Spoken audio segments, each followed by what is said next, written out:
Hey guys, welcome to my team, and let's just see whether or not it's going to be doing well. Let's pick on the decisions at the moment. So Jay Clark, I've decided to go Jay Clark. Very consistent. You could see last year was just very consistently over 100 each time. Probably doesn't have a higher ceiling than some of the others, but very consistent, reliable. Hopefully built on top. Also has that age where I think about 24, 25. It's around that peak time anyway. Laird totally went the opposite way. A bargain. Also looks like he's going to start kicking the ball in and go from his old role again. Really, just a roll of the dice here. Same as Zorko. I mean, not many people have Zorko or Laird. These are two pods. So the whole reason is I just don't want to go Butters and Dacos. I don't want to have the same team as everyone else. Everyone's got Flanders. Everyone's got Rosie.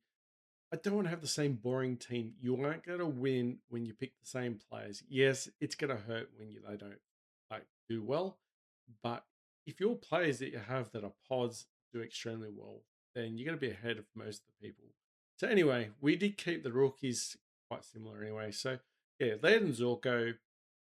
Zorko's got a high ceiling. He's been quite consistent. He's 37 years old, so it's a big threat to injuries. But let's just do it anyway. You only live once. Farrell, I'm not really sure if he's going to get a game, but I've heard a lot of good noises. Sarong, Jax, Selwood, Gibcus all get a game. So this is the reason why I did only go for the three premiums in the back line rather than go the mid prices. I have gone mid price crazy in the past, and it's really hurt me. I've also gone a mid price, what was it, Luke McDonald, you'd know from North Melbourne. AKA, you think maybe McKercher could be in the same boat. So, someone who does extremely well preseason and then comes out the season and just is not consistent enough. I don't want to fall into that trap again. I'm trying to avoid mid-pricer traps. So this is the whole reason. Work on your rookies where you're going to make money. It can be the same as what everyone else has got. It's pretty safe. Anderson, I'm going to put in the captain. Go into Richards. Anderson's consistent on his way up in his level. So I don't know if he's hit elite premium. He's going to be pretty close to it. So I'm going to gamble and try and hopefully, get him to get 115 plus. That'd be a win. Brayshaw, the same thing again. Roughly that same age, around I think 24, 25, just really extremely well. Dawson, I don't even know why I picked Dawson. I know he's extremely good in the past. He's very consistent. He did get 110 plus average. No one's really got him, not too many people. Rich is the reason why I did choose him. I said in the last video as well. Expect Bont to go forward. Expect the Vittoria to go back. So Riches is going to be the main engine in the Bulldog side going in, and he's also hit that peak top at that peak age bracket as well. So Lachie Neale I've chose as well. He's going to be one of those guys. We know he's got a huge ceiling. He's going to get tagged a lot though, unfortunately. But you never know. Maybe McCluggage hopefully coming back. I didn't choose McCluggage. The only reason there is he's got injuries. So that's another thing too. The reason why I've decided a couple of these choices. I just don't want to have another player that's got finger injuries, leg injuries, hamstring injuries. Don't want it. I've seen people with injured shoulders. Viney comes to mind. I remember one year I picked Viney, and there was nothing worse than seeing someone who's like an inside mid like Viney usually go in for the hard ball, but you just see him circling around the ball like he's scared. So I don't want to see that. It's very infuriating as a super coach. You just don't want that. Gordon, everyone's got that is the safe option. Cornelio, someone's a lot of people have forgotten about him. I don't blame you if you've got Oliver instead. I was thinking about getting Oliver as well. Walsh is probably another good pod to get as well. But Cornelio just going to hopefully he just bounces and gets a few more centuries, gets a few more tons, and we can upgrade him and leave probably up to someone like a Bond. We can try and get Bonapelli after he's dropped down 100k. Hopefully Bonapelli doesn't have a great week and Richards does extremely well. Jay Smith gets a game obviously, but all the rookies are pretty much what everyone's got.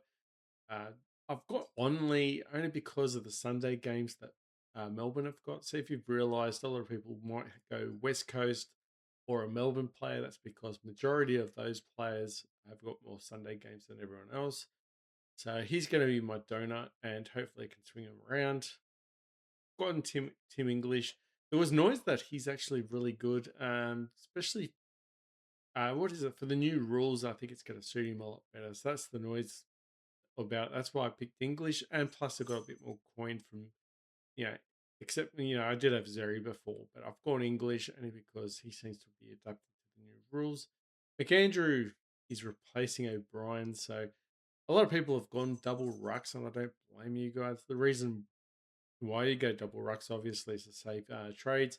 It can be very frustrating trying to find that extra money to go to a ruck, especially a premium ruck. They always seem to be very expensive. So hopefully McAndrews, you never know. Hopefully he's a keeper, but I don't think so. But we'll try and leapfrog him up. Try and bounce him up to some of the premiums. So maybe a Zeri or whoever else is performing. Reidy, just in case, one of these guys, they have a buy round or, don't get named McAndrew. Something happens, we got them as backup in the buy rounds, especially. Everyone's got Sheasel, Petrarca, most people have got since the 170. Couldn't really go past the forward line. Kuno's one is a pod, but I think a lot of people will jump on board. I mean, look at the midfield the Swans have got. Buddy Franklin, the Swans did extremely well. He'd go one day go huge, and then another day just get really low. But I think with Kurno, he's going to have a lot more chances with the kicking a goal. 65 wasn't great. Hopefully, we've missed the. Hopefully, that's his floor. His ceiling's going to be huge. Hopefully, he just goes really well. They seem to be encouraging him. I'm a Carlton player. I don't like him being in the Swans, but we're going to do. We're going to use him. He's got a good midfield to play with. So yeah. Anyway, we picked Boderick as well, just 105. Hopefully, he just builds up on top of that as well. Sometimes that's the risk as well that we get. Didn't go Flanders. I'm betting against him.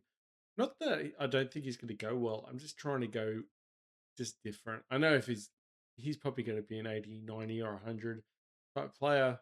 But if he starts failing, we should get ahead of everyone else pretty quickly as well. So, we've definitely got some good cover.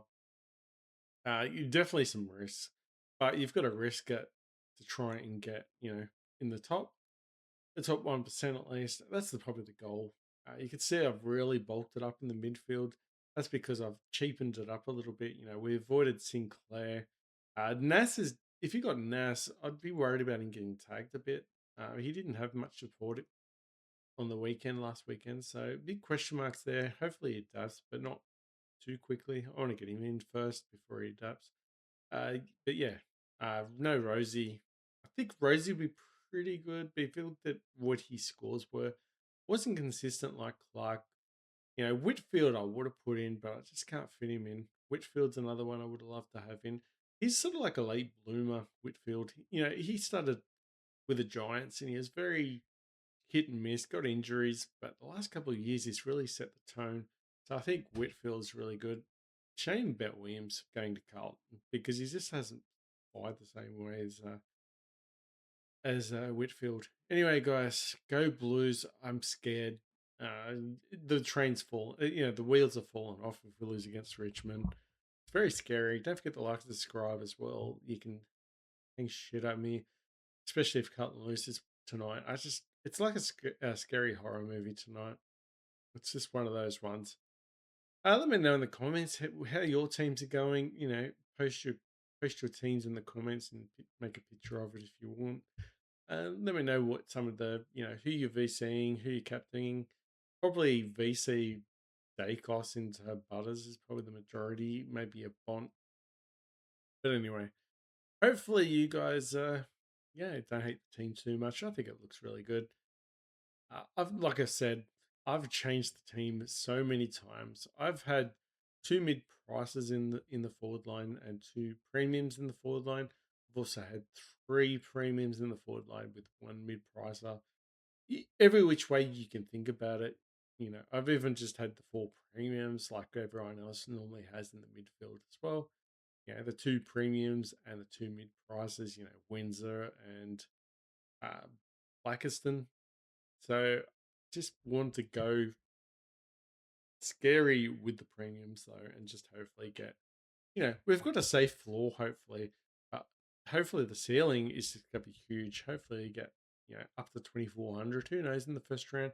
Yes, I might be a bit over zealous, but we'll try anyway. Thanks again, guys. Catch you next time. Good luck.